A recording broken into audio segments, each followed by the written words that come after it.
इच्छा करने से मनुष्य को फल की प्राप्ति होती है? नहीं अर्जुन, क्योंकि फल तो प्रारब्ध के हाथ में है और जो भी मनुष्य फल प्राप्ति की इच्छा करता है उसका मन फल के बारे में सोचकर अपने कर्म और कर्तव्य से विचलित हो जाता है और उसे वो फल प्राप्त नहीं होता जिसकी उसने इच्छा की थी। पार्थ, मनुष्य केवल कर्म कर सकता है, फल कदापि मनुष्य के अधीन नहीं है। केशव, यदि फल की प्राप्ति मनुष्य या उसके कर्म के अधीन नहीं है तो अनुसार यदि फल प्रारब्ध ने अपनी मर्जी से देना है तो फिर प्राणी को कर्म करने की आवश्यकता ही क्या है? कर्म करने की आवश्यकता क्या है, ये जानने से पहले ये तो जान लो कि प्रारब्ध क्या है, प्रारब्ध कैसे बनती है। हे केशव, ये तो सीधी सी बात है कि जो भगवान की इच्छा है वही मनुष्य का प्रारब्ध होती है।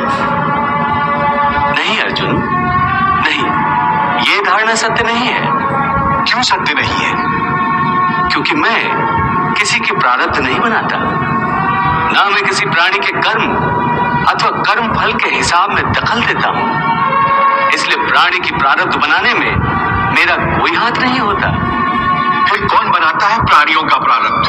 प्राणियों के अपने कर्म, अर्थात ये कि प्राणी जैसे कर्म करेगा उसका वैसा ही फल पाएगा। अच्छे कर्म करेगा तो अच्छा फल मिलेगा और बुरे कर्म करेगा तो बुरा फल पाएगा। यही जो प्राणी के अच्छे बुरे कर्मों के अच्छे बुरे फल का हिसाब है, इसी को प्रारब्ध कहते हैं। अपने पुण्य कर्मों के फलस्वरूप सुख और अपने पाप कर्मों के फलस्वरूप दुख प्राणी इसी जन्म में या अपने अगले जन्म में भोगना ही पड़ता है, वो टल नहीं सकता। इसलिए अकर्मण्य हुए बिना निरंतर अपने धर्म के अनुसार कर्म करते जाओ और मन में यह पक्का विश्वास रखो कि जिस नियत के साथ तुम कर्म करोगे उसी नियत के अनुसार तुम्हें फल अवश्य मिलेगा।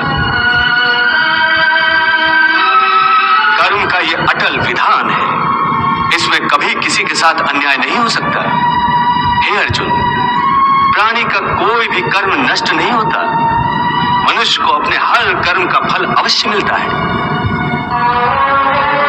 इस तरह प्राणी के कर्मों के अनुसार उन कर्मों का फल हर मनुष्य के प्रारब्ध में लिख दिया जाता है। इसी कारण हर जन्म में मनुष्य अपने ही कर्मों के बंधनों में बंध जाता है। इसी कर्म के बंधन में बंध जाने के कारण मनुष्य आवागमन अर्थात जन्म जन्मांतर के चक्रव्यूह में फंसा रहता है और उसे मोक्ष प्राप्त नहीं हो पाता। कर्म के बंधन से आवागमन या जन्म जन्मांतर का क्या संबंध है?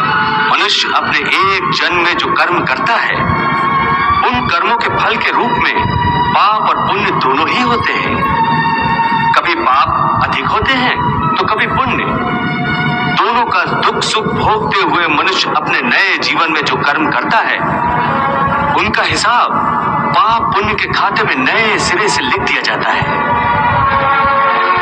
इस तरह इन नए कर्मों को भोगने के लिए एक और नया जन्म लेता है और जन्म जन्मांतर का ये सिलसिला लगातार चलता रहता है और मनुष्य की आत्मा का अपने परमात्मा से मिलन नहीं होता, जिसे मोक्ष कहते हैं।